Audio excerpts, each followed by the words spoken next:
test. Okay.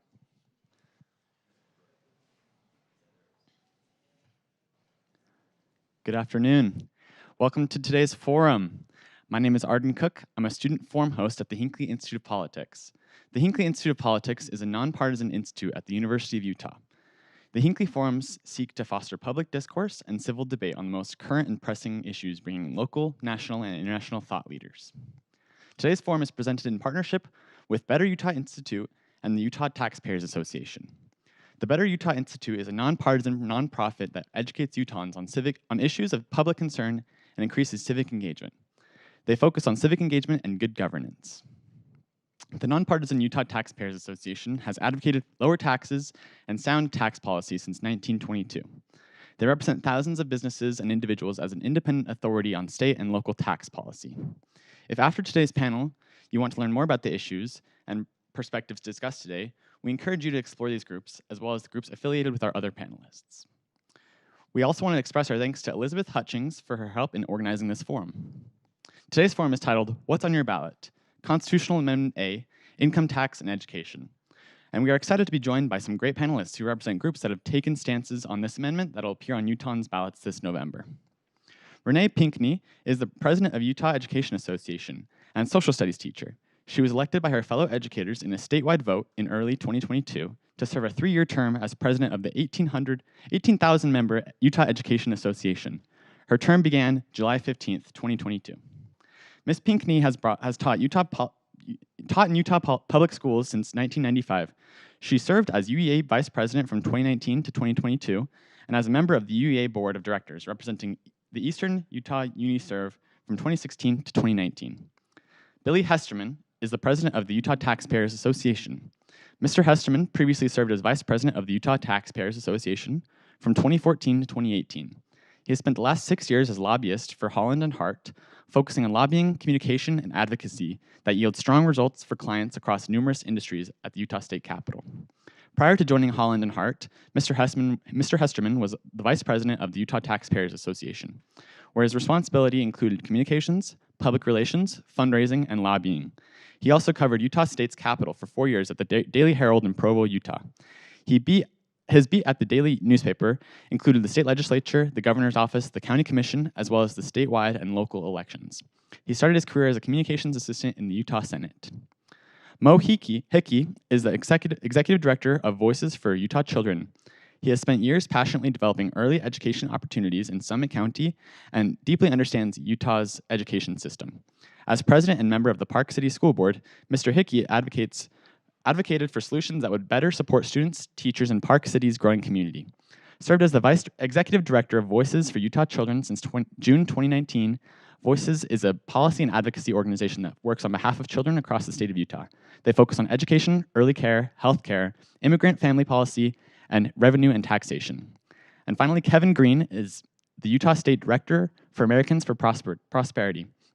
Mr. Greene joined Americans for Prosperity in Utah in 2018 as policy director, and most recently served as deputy state director. Americans for Prosperity is a grassroots organization that believes freedom and opportunity are the keys to unleashing prosperity for all. The state chapter is committed to Utah's continued success as one of the best managed states in the country, and as one of the best places to live for its residents. They work with local policymakers across the state and bring in positive changes that remove barriers to all Utahns, allowing them to live their American dream. Today's conversation will be moderated by Lara Jones of KRCL. I'll turn it over to her to get started. Thank you.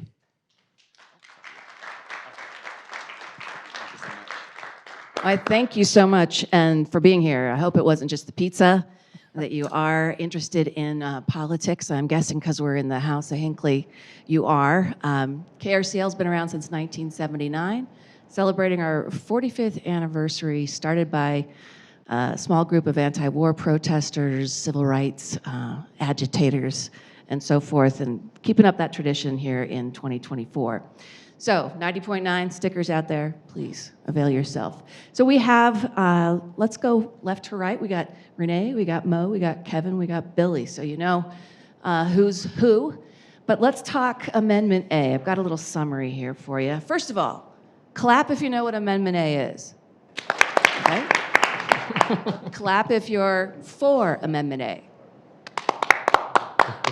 clap if you're against Amendment A. All right, we're going to have a good discussion here. Constitutional, I'm sorry, what? Undecided. Clap louder. Constitutional Amendment A asks voters if they'd like to remove the earmark on state income tax that reserves its use to public education, higher education, and services for children and people with disabilities.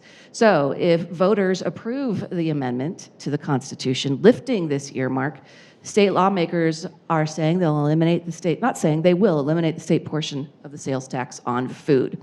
So let's start with our panelists giving us their take on this amendment, pro and con. Renee, you want to go first? Sure. Oh, I have a mic. I'm mic'd up. I forgot. And are we rolling? Can we hear the panelists? Yes, can you hear me okay? Okay, our take on Constitutional Amendment A is that we are against the Constitutional Amendment. We believe that this is a power grab by the legislature, that this will expand private religious school voucher funding, and we have seen a pattern since 2023 and then 2024, and what is expected in 2025 that leads us to that conclusion. We also believe that if we open up the income tax to other state needs, one of those state needs is the voucher program, but it could also be used for politician pet projects. And it will no longer be a protected source or a mandate in the Constitution for public education. Thank you, Renee. I'm going to jump around because I kind of think Mo is on your side of the fence here. So Billy Hesterman, Utah Taxpayers Association, what's the take? Hi, everyone. Thank you for being here. Thank you for having us. We're here in support of the amendment. We believe there's a lot of wonderful things that can come from this. One being the freedom in the budget. It's been a long principle for the Taxpayers Association to not have earmarks in a budget. So whether it's an earmark for roads, an earmark for parks and zoos, or an earmark for whatever it might be, pick your favorite project that's important to you. We support all those things, but we feel like it's up to the elected officials whom you all elected and put in place and put in charge of those budgets to find the best places, the best uses for that money. And so this is allowing our legislators to do that. It's going to allow them to have their hands untied in the budget, take off the pressure on different aspects of the budget, and let them put the money where the most important needs are. And I would contend it's going to stay right there where it is. It's going to stay with education. That is an important need in this state. We need strong education system. We need students that are ready to take the jobs of tomorrow. We need these teachers to be sure to make sure that they're taking care of the appropriate ways, that they have a good paying job, that they have a stable future. These are all things that we know that will be accomplished and can still be accomplished without this earmark. There's only 8 other states that have some kind of earmark that's similar to this, and they're doing just fine. The other 42 are doing just fine in funding their education. So to say that if we somehow get rid of this, that's going to become a problem, I just don't buy that. And then with it also is the decrease of the sales tax on food. Now, I just want to make clear, this will not eliminate all sales taxes on food. It just eliminates the state portion of it. So you'll still pay a city portion and a county portion of sales tax on your food, but it will be at least cheaper and a little bit more affordable for you, as we are in times when food costs a lot more than we are used to it costing. So we're in favor of them. We look forward to discussing more throughout the hour. Mo Hickey, Voices for Utah Children. Yeah, first off, thanks for having us here. We're opposed to this amendment for a number of reasons. One of the things we focus on is policy and good policy. And what we're seeing is taking away an earmark that has protected education. And if you follow the trail of the historical funding, Utah ranks 49th presently on per pupil funding. We've moved out of 50th, which we've been in for a long time. Not because we've done anything much better, because Idaho's done much worse. So let's set the stage there. Secondly, I was just on a panel with former state treasurer, and it's really interesting because we have certain needs in the state, and they're not being met already. And one of the things he said was he was being yelled at by a legislator last year because the money had gone to housing and not to other social services. And he said, and we have to make these decisions. And I was like, well, the decision we're making is to cut taxes, which is reducing revenues, and then claiming we can't fund these needs. Taking this earmark off is going to open that up to this whole conversation. We had a budget last year where, with other advocates across the state, not just for children, but for other social needs, housing, homelessness, there were unmet needs of $3.2 billion. Now, I'm not naive in thinking we're going to meet all those needs in 1 year.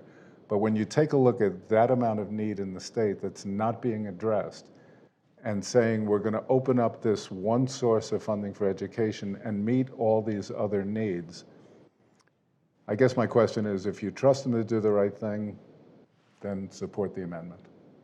All right, Kevin Greene from Americans for Prosperity, Utah. Yeah, I mean, similar to Billy, I think fundamentally it's a better way to budget where all receipts come in and then the legislature who we elect and then through future elections can hold accountable, determine what are the priorities that we're spending our money on. And also to Billy's point, the vast majority of states do not have this requirement in their constitution, and they all fund education. And to Mo's point, higher per pupil than we do without a constitutional mandate.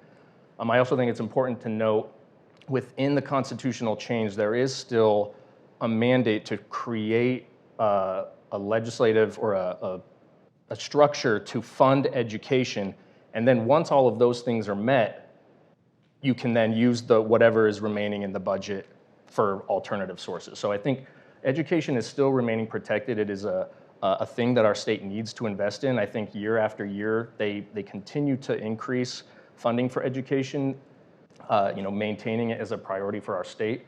But the income tax is where year after year we see surpluses, and though other things that are out of the general fund take a lower priority because we can't fund them because that money is currently earmarked for something else. So I think it just opens up the budget to fund the priorities of the state while I think maintaining protections for education funding, because there is no state in the country that is not funding education without this earmark. So, Kevin, we're going to stay with you. Yep. Lawmakers have said they intend to hold harmless Yep. education funding, yet those two words, hold harmless, are not in the amendment. So why should voters trust that they will truly hold harmless education funding, especially when we're, Mo, 49th in the country? So I'll address the 49th first. So the per pupil funding, I think, is a bad way to look at prioritization of education, because we may be 49th, but Utah has much larger families than average, and the amount of taxes you would have to increase to match, say, a state like New York, who is I think the highest per pupil funding, would just be insane. But Utah just recently was ranked #2 in education in the country. So we are getting outcomes for a smaller amount of money that I think other states wish they could see, with 2-3 times the amount of education spending per pupil. So I do not think per pupil funding is the way we should look at if it's a proper investment in education. To the hold harmless, though, there is a trigger bill that was passed last year that, if the constitutional amendment is passed, will go into effect, that holds harmless with, there's a declining student population in Utah's schools, and that bill will maintain current funding levels without decrease. So the WPU, so the weighted pupil unit, which is the per funding per student, will actually increase as Utah's student population and public school system declines. So that is the hold harmless. And right, you can't do that if then the alternative is to gut education funding. So I think that bill, which that HB 294 or something from last year, so I would look that up. But that is, if this is passed, we are holding education funding harmless. HB 394, hold harmless for public education enrollment decline. That #2 ranking, what was the source or the metric? U.S. News and USA Today. Yeah. And do you know what the metric was? It was a whole bunch of stuff. Okay. Yeah. Mo, you want to go next on this? Yeah, I'll just go back to that for a second, because one of the highest rankings we got was on the low cost of higher education in the state of Utah. At Voices, we publish a book every year with our partners from the Annie Casey Foundation. And Utah has done well educationally, and a big part of that has been our demographic makeup. If you look at states that have largely Caucasian populations, they've overall done better over time because of the resources in those states. We're seeing a decline in our numbers, and there are all different ratings out there, and it hasn't been dramatic, but we've gone from, when I joined Voices 5 years ago, we were 3rd in the country. We're down to 14th now in education. It's been a slow drip. So that concerns me. As far as the hold harmless language doesn't guarantee any of this. And one thing I've learned with certainly our current legislature, but in my time dealing with the legislature, and prior to joining Voices, I spent 2 terms on the Park City School Board, and we dealt with them quite often there, is a statute can be changed immediately. So we could actually have the statute go into effect, and we could have an interim session like they're having today, and just vote to eliminate the statute. So the hold harmless, to me, carries very little weight at the moment. If it was so important to have a hold harmless, I would say it should be put into the constitutional amendment. Secondly, with the declining enrollment piece, what worries me about that is there is no real language that guarantees the WPU. It's in there that will hold harmless. We're going to set aside a reserve fund. But think about the logic of this. If you have 23 kids in a class and one kid, you have one less because we have declining enrollment, we're not eliminating a whole class. We're not getting rid of that teacher. We're not taking a piece out of a building and removing it. Those costs remain in place. So it's disingenuous from the legislative standpoint to say we're going to hold education harmless when we really don't have a plan to how to address those needs. Billy Hesterman, Taxpayers Association. So I would say with that, that's the point of why we have elected officials and we have a budget, and that they are supposed to come in and fulfill those promises that they made. And if they don't, then as I've often said to people, I say, this is your chance to vote the bums out. And I hope that many of you would. If they feel like that they're not fulfilling the promises that they've made to you, then we need to put in ones that will. And that's the key to this, is that we're now putting actual, for lack of a better term, live ammo in their hands and telling them they need to make sure they're doing the right things with it. And that's what we're advocating for. We want the opportunity for our legislators to show us that they can do the right things. And we believe that that's going to lead to a better budget, it's going to lead to a better tax program that we have here in the state, and it's going to lead to a better education system. Is let's give them the tools that they need to be able to succeed, and instead of tying their hands and saying, this money only can go here, it can't go there. Let's ensure that everyone has an opportunity to compete and make their case. And I believe that the education case will be a strong one that gets made. Renée Pinkney, UEA President. Hold Well, harmless and such. Hold harmless. So in terms of holding education harmless, in my mind, when you say you will hold education harmless, you are recognizing that if you didn't, you would do harm. And that is something that does not sit well, clearly, with someone who has been in public education for 30 years. And I also believe that in terms of voting the bums out, we know that our districts are gerrymandered, and that it is very difficult to vote them out of office, and that is by design. And I'm a government teacher, so this is something that I also feel very strongly about, that we need to have fair elections so that my vote counts and your vote counts, and we all are electing people who will represent our interests. I also believe that if the constitutional amendment was so ironclad, why do you have to have, if you approve this constitutional amendment, then here's what we're going to do for you, right? And those 2 statutes that would go into effect can be changed very easily. And Senator Milner said that in a recent article, that these statutes can be changed. And we know that HB 357, which is the bill that went into effect with Constitutional Amendment G, that was the last amendment in 2020, it says that If we allowed the income tax funds to be used for children and individuals with disabilities, then we will cover the inflationary factor in the base budget for public education, higher ed, and children and individuals with disabilities. That we will cover student growth, that we will create a stabilization account. That is status quo. That should be done already. And so when we are now asked to put that HB 357 into the Constitution because statute can easily be changed, that makes you wonder, so if the constitutional amendment doesn't pass, are you going to change that statute and quit covering the inflationary factor, quit covering student growth, and no longer maintain the stabilization account? Renee, I wanted to ask you about ranking Utah education, as Kevin was talking about. While we're 49th by a weighted pupil unit, apparently, USA Today says we're second in the country with education. What do your constituents, the teachers, the 18,000 folks you represent, what is their feedback on this and the quality of education they're able to deliver under current funding mechanisms? Well, we know that our students have increased needs. All you have to do is look at society and the complexities and complications in society. All of those challenges that we face as a society come into our classrooms.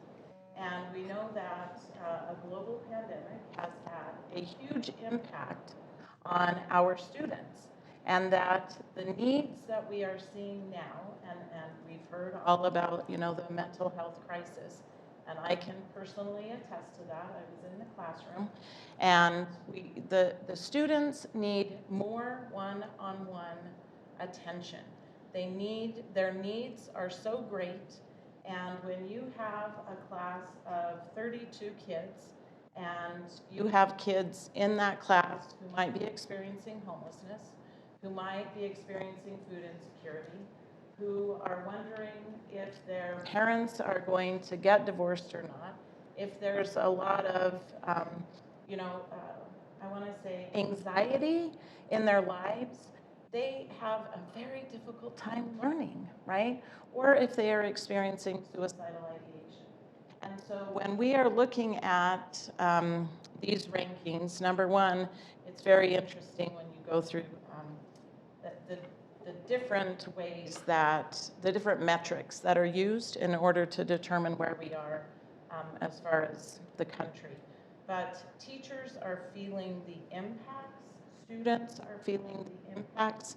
We need to have more counselors, we need to have more psychologists, more social workers. We need to be able to help kids who had learning gaps when the pandemic was raging, where the opportunities just weren't there anymore. They maybe didn't have parent support at home because they were watching younger kids. So when we're looking at the rankings, that's not what we're feeling in our classrooms. All right. Kevin, Billy, Mo, anybody want to get in on that as well or respond? All right, let's go to flexibility. The legislature could do this in other ways. Why, can we talk about some of those? And Billy, Taxpayers Association, I'm sure you've thought about this. Sure. So I'm all for flexibility, and this certainly isn't the only earmark in the budget that I'd like to see changes to. We earmark a lot of money in the general fund to go to roads. I think there's ways to fund our roads differently. I'm open to all the conversations on how to add flexibility to the budget. What I think the key is to this amendment is that this actually, in my opinion, adds transparency to how this budget is crafted. We're actually going to know what's being spent and where. It's not hard for them to use something like higher education as the sifter that they can move back and forth between the income tax fund and the general fund. And they can say, well, we don't want to use as much general money, so we're going to push it higher ed more into the income tax money, or slide it back the other way. And so now if we're able to say, well, we're just going to get rid of that earmark and allow you guys to fund it how you need to fund it, I believe that adds transparency to the taxpayer of how the money is being spent. And we don't have to get lost in battles of where did it come from or who's paying for it, but we can just see that we saw a need, it got funded, this is how much it was, and this is where it came from. And that's what I like seeing in our state budgets, and I guess carry it down to the county and city and school district budgets. We all want a clearer path on where it came from and how it's being spent. Anyone else like to comment on that? Kevin? No, I mean, I agree. I think transparency and then accountability is what, like, this is not the end all be all on what I think budgeting should be. So, but I think it's a good step in transparency and then accountability, because I think every dollar that the state takes from us and then spends should be justified. And I think across the board, I think this is a good step to get to that type of budget. All right, hey Mo, I've got a question for you based on data from Voices for Utah Children. Income tax cuts since 2018 have resulted in revenue losses of over $800 million, just over $500 million of that revenue taken from the income tax fund in the past 3 years. Can you respond to that in the context of this conversation? Well, I want to go back to the transparency thing. This is probably something we all agree on. I'd like to see transparency. I'd really like to see transparency. If anybody listened to the governor's debate last week, one of my favorite lines in the debate was, if you saw what happened behind closed doors from our current governor, that worries me, right? And if you go up to the Capitol, it really worries you when you see that a lot of these discussions are not taking place and not being transparent. Going back to the cuts in the income tax, what I'll say is, prior to my joining the nonprofit world, I actually spent 25 years in international finance. I would love to see us as a state, and we actually asked the governor when he got elected last time to do this, which is to actually take a step back and develop a plan like you would for any other entity. I don't believe we have a tax plan. I don't believe we have a true education plan at the moment. If we did, we'd be sitting there saying, as a business, you wouldn't say, let's underfund our most valuable resource, which is children. You'd be saying, that's our most valuable resource, let's put some money into that. Let's build on the future. Let's make sure that, for example, we had a bill a couple of years ago to make sure that all children had access to health insurance. That bill cost the state $4 million and saved $54 million per year. And we had to fight for 3 years to get to that point, right? So I think there's a lot of things we can do to have the transparency about how the budget process works, but we should be, as a state, prioritizing what the needs of the state are, where we're looking to be 20 years down the road. And we've constantly been cutting income tax without having a plan on how we're going to make up the difference. And former Senator Stevenson and I, who disagreed on a lot of things when he was in the Senate, but one thing we agreed on is if you squeeze the sausage in the middle, it's coming out one of the ends.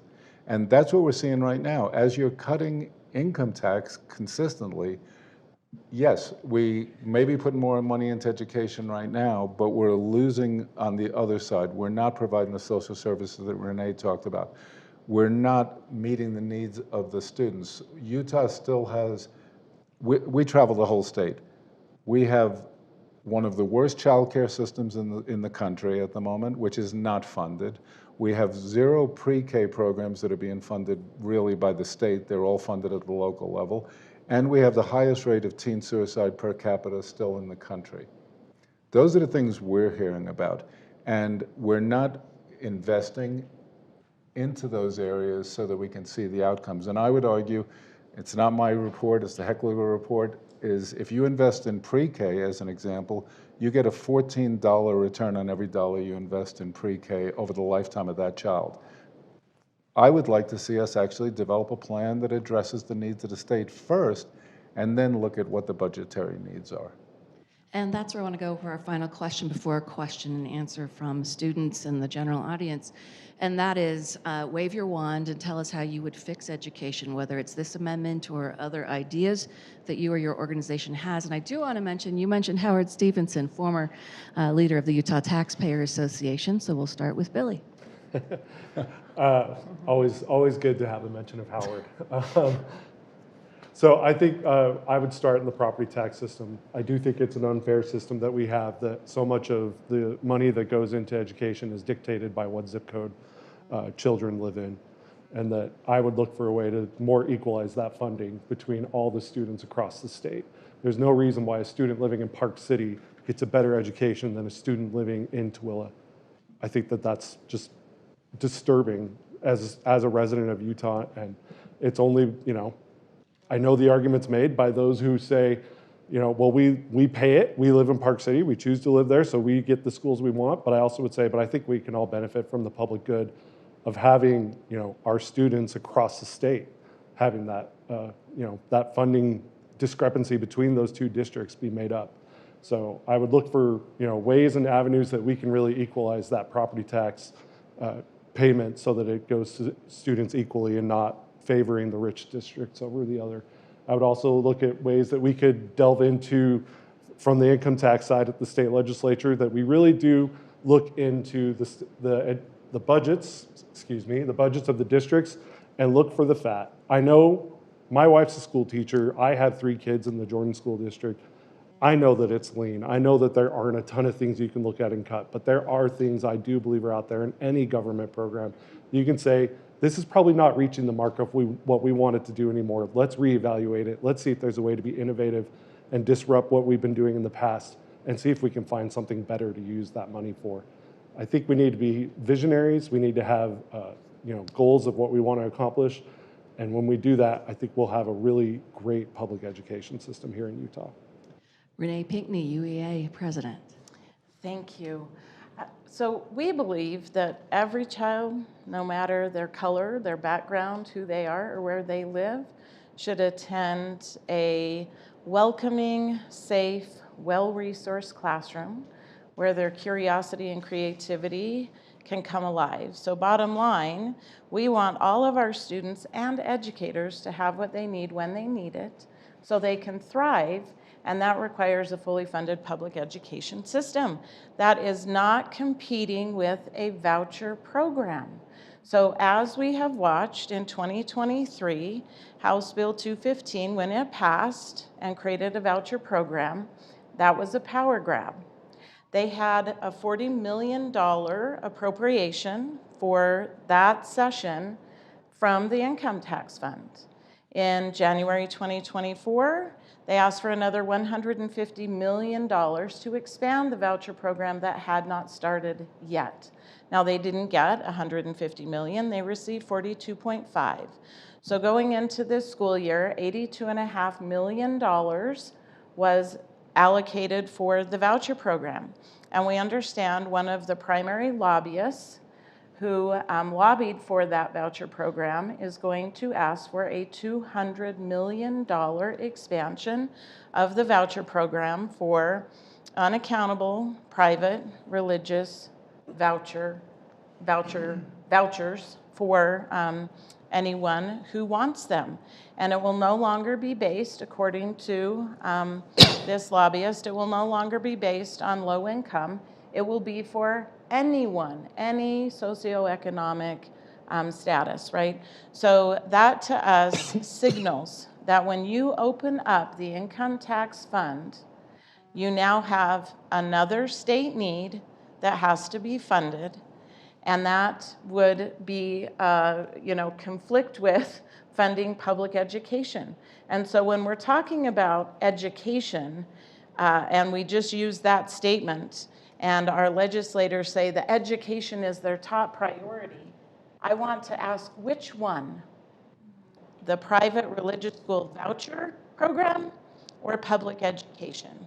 And I can't believe that we are being asked to give up funding for our kids, for their future happiness, for convenience in budgeting. That to me is really galling. And so our perfect world, a fully funded public education system where students and educators have what they need when they need it so that they can thrive and reach their full potential. Thank you. Kevin Greene, Americans for Prosperity, Utah. Yeah, I absolutely agree with everything Renée just said, except for the fact that it has to be isolated to a public education system. I think children are unique. Every single one of them is different. And I think the state should prioritize funding an education that works for every single student. I'm public education from kindergarten to grad school here at the U. It worked for me. There are thousands of children across the state that it does not work for, And their parents currently pay income tax and property tax and can then not afford the alternative options that they need. So I love our voucher program, or the Utah Fits All Scholarship, as it's actually called. And providing that educational environment that meets the needs of every single unique child. And I think that is very true in public education, and I think there's a lot of reforms that need to be made so that teachers can actually be teaching. I think there's a lot of bureaucratic nonsense from the state legislature all the way down to the district level and the administration that prevents teachers from actually doing that, and so that all has to be addressed. But I think education as a whole is to meet the needs of each individual unique child so that they can thrive, so that they can achieve their happiness, because that is not always attainable in a one-size-fits-all system. So that is my magic wand. Thank you. And Mo Hickey, Voices for Utah Children. I get to get the last word. So good. Our mics are still on. Yeah, I know the mic's. I'll go back. First off, going back to the Park City situation, and I would agree with you. And when I was on the board in Park City, it's interesting. So just in case people don't know this, Utah gets ranked #1 in one thing in education and one thing only, and that's equalization. The income tax goes to across the state. One of the things that I always advocated for was, I'm in favor of equalization if the money is going to districts that need it. I was very happy if money was going to Paiute or Wayne County. I was not happy when it was going to other districts that were actually lowering their local property tax to offset the growth factor. Park City this current year, this is not being advertised, is sending an additional $30 million out of local property tax back to the state to fund other programs in other districts. That's not equalization, that's actually taxation without representation. So I would argue that yes, we need to have a fair system, but the fair system means everybody has to make an effort, #1. #2, then the money has to go to districts that are actually in need. I was meeting with a representative from Provo recently, and Provo, in about 2 years, will not really have a local property tax base. Right? If you go down to Provo now, we're opening up a new medical school. BYU bought the land there. BYU is not a property taxpayer. I'm not criticizing BYU. I'm making a point that as we put money into nonprofit entities in Provo, we're losing the property tax base. Provo will be a net taker in about 2 years because they have needs, right? So I would argue that point. On the voucher point, I'm going to make a statement that given the current environment of ballot initiatives might or might not be popular, I would propose that we have a ballot initiative next year on vouchers. If we really want to bring it to the public and find out where we stand on this, and it's a little bit of a biased suggestion because vouchers have not passed any place in the country when they've been put on the ballot, including in Utah. My first year on the school board was, I waded right into the voucher debate that first year, and it failed miserably. And the reason it failed, especially in Utah, in my view, is we do not have a private school system in Utah. I'm originally from New York. In New York, you have private schools on every other corner.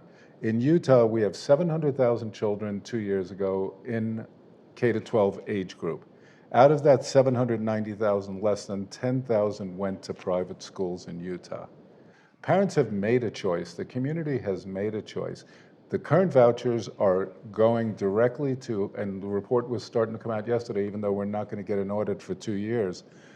The money is going to homeschooling, it's going to micro schools, it's going to extracurricular activities, which I could go into a whole diatribe about how that's causing problems for districts because parents are taking the money for extracurricular activities and now coming back to their home district and asking to take classes there.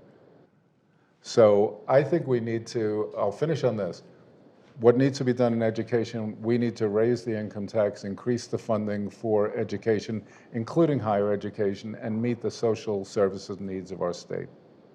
All right, thank you, panelists. We have about 10 minutes left for questions. I want to go to students first. I'm guessing you're students. Here, use this microphone. Hi, thank you very much for coming. The question is for Billy. I wanted to, you said that this is our chance and this is our opportunity to trust our elected representatives. As a non-religious affiliated middle-class person, in the last 10 years, give us an example of what you think has been a reason why we should keep trusting our elected representatives. And as the lady in the far left said, we are highly gerrymandered. We do not get to elect our representatives. We do not really have like a just representation of anything. So in the given case of like us not having a vote that counts, but we have elected representatives, what do you think has been a instance of these representatives actually working for the people and not corporations, not the ultra-wealthy, simple, non-religious affiliated middle-class people? And I mean, of course, I mean, most of the people are religious affiliated, but I mean, like... Fair. Okay. So I would say we have to look at, my understanding is of when Amendment G passed, I believe 4 years ago, what we've seen in the increased amount of funding that we've had in education. I believe it's been over $1 billion, probably 1.4, I want to say, maybe 1.3. And then when you look at what was done between 2010 and 2020, that increase was only about $1 billion. So even in the last 4 years, we've already reached what we did the decade prior. So I think that's something we can look at and say, they're putting their money where their mouth is, where they believe in education and they want to fund it and make sure that it has what it needs. When I hear the phrase, we want a fully funded education system, I would ask, what is that number? And justify it, and then let's go get it.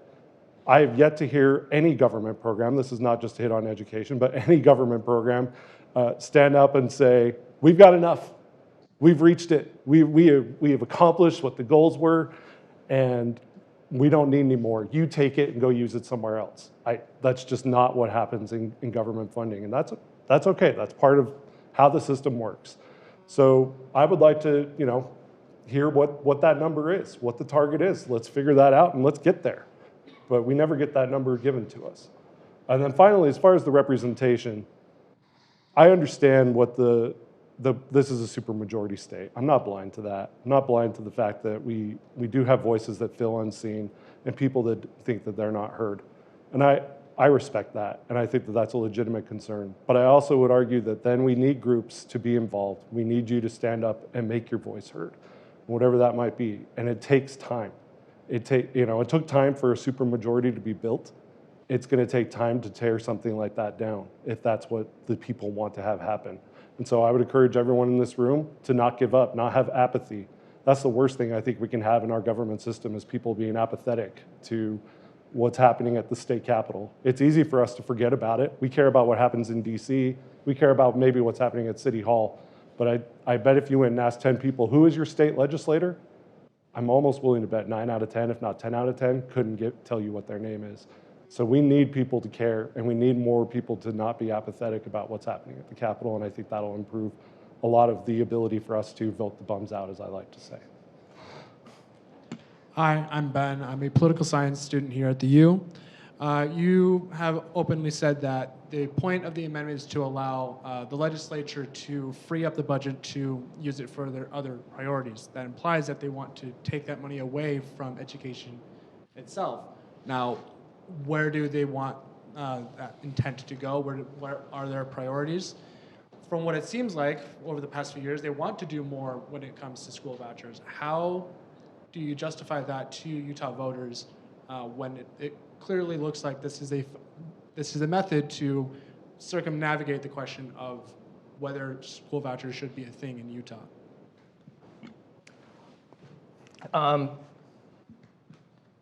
So I think vouchers is always used as a scary term, and the reality is the Utah Fits All program, the voucher program, is not siphoning money from public education. When it was passed 2 years ago, at the original amount, $40 million, and then they added another $40 million this year, the amount of money they were spending on public education also increased. That amount spent on Utah Fits All in its first year of passage is roughly equal to 1% or just under 1% of education funding in the state. It was a minuscule portion. I know we hear $80 million, and I think that's a lot of money. But it is not this attempt to steal all of the money for public education to then give to private religious schools. I think even to Mo's point, there's only so many kids in private schools, so if you gave a voucher to every single one of them, it's still a relatively small number of money, and I don't think that's the intention, and I don't think that's what would happen.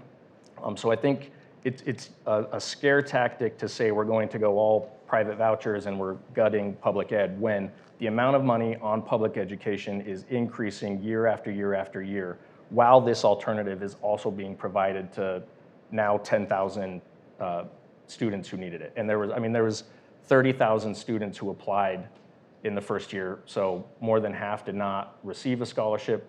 So I think we should be looking at what are the needs for kids and what is their learning style, what is going to help them achieve success, and not simply what is the dollar amount for public education, because I don't think the dollar amount reflects success for all children.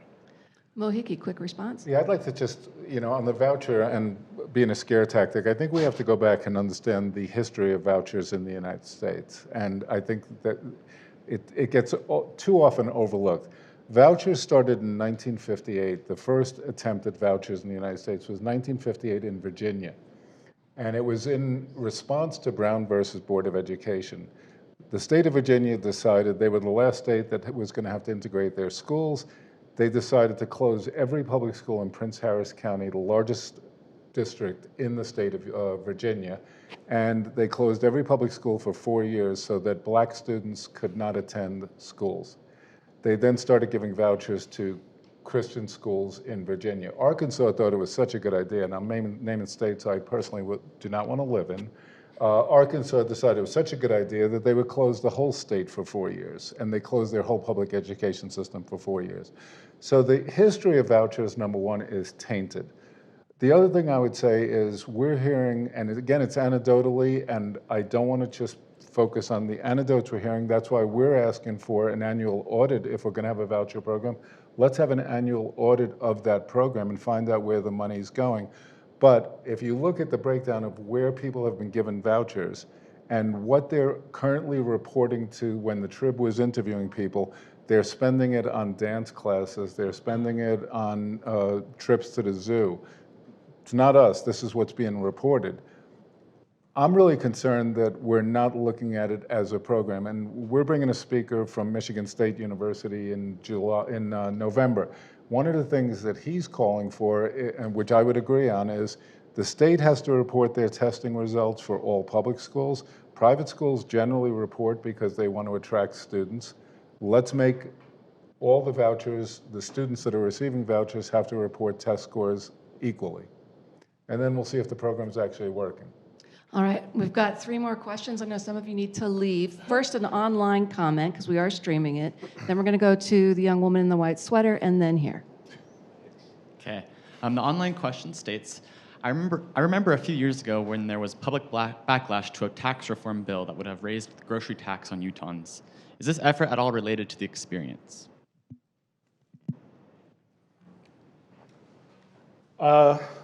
Maybe. I can't speak for the legislators that came up with the idea, but I think that there is an element of they saw that this is an important issue to voters and their constituents, and then took the opportunity to say, I guess we got this one wrong. Let's fix it and go do a course correction and do it the right way. All right, let's go to the young woman right here. Hi, my question actually was for Kevin, because you mentioned an increase in funding for education. If the current amendment allocates all those funds now to education, how will removing the earmark for the budget for other areas of the state actually increase the funding for education? So if we remove it, how will that still allow for an increase? They could do it anyway, but if it's removed, then the entire budget, in theory, right, you could spend 100% of the budget on education if they wanted and figure out what to do with everything else. But I also think it's important to note, the constitutional mandate currently is income tax goes toward funding public education. But I don't know that it says every dollar in the income tax fund has to be spent on education each year, which is why every year they continue to decrease the income tax rate. And in theory, this upcoming session, they could drop that amount to zero. Like they could drop our state income tax rate to zero tomorrow, and they would have to figure out then, how to fund that. So I don't think eliminating the earmark prevents future increases in funding. Yeah, I mean, I guess that's my simple answer. Go ahead. 5 things in 30 seconds. And tell us who you are. Rich Kendall, just been doing it. One of the reasons we don't have this business of how much money is it going to take? I go all the way back to the Scott Matheson era. We have no state plan for education in this state, and we have no funding plan for education in this state. There has been pushback and resistance to it ever since the days of Scott Matheson. That's really unfortunate because legislators don't want to commit. So, quickly, it does compete directly with public education. The enrolled copy of the voucher bill says right in the front line, all of the money is coming directly from income taxes. And that is the money that goes to public schools. Real quickly, why should 2 men be designated to write these amendments? Just 2 men. They farmed it out. We all know that. I know the consulting firm that they're using to farm this out and to get the language the way they want it. And it leads to the next question. Why is the language for Amendment A and D so tortured? It's just tortured. No one can understand it the way it's written. I think that's a real problem. There is a real credibility issue, and I'm going to come back to vouchers. The voucher bill was run in 10 days. There was not a single vote against it. It was a railroad job if I've ever seen one. And that's not deliberative. Now, there's a trope, I think. Well, you can vote them out. Boy, it's tough because of the incredible effort to gerrymander districts. I think my 30 seconds are up. Okay. All right, Renee, you haven't had a chance to respond to some questions. Anything you'd like to respond to, either one of our questioners? Well, I want to articulate that the Constitution says all income tax. It is very hard to question what it means when it says all income tax shall be used to support K-12 higher ed children and individuals with disabilities.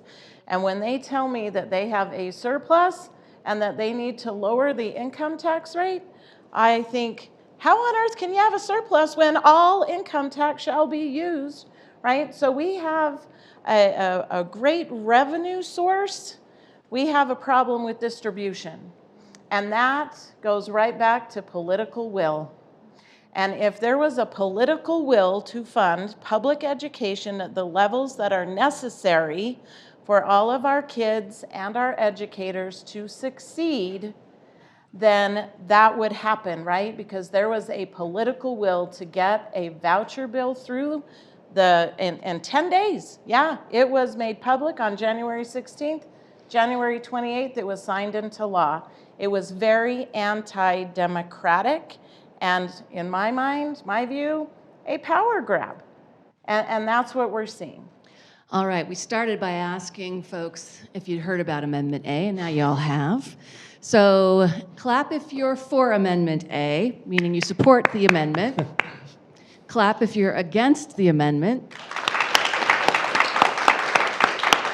And I think that includes our one undecided, right?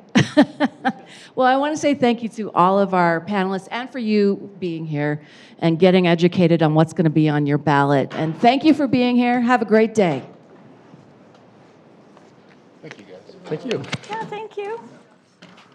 Oh, Nice job, Renee. thank you. Haven't seen you in a while.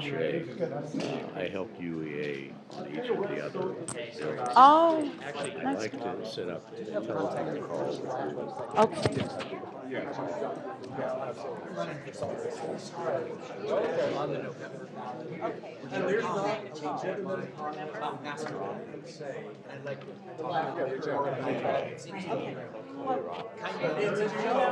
I want to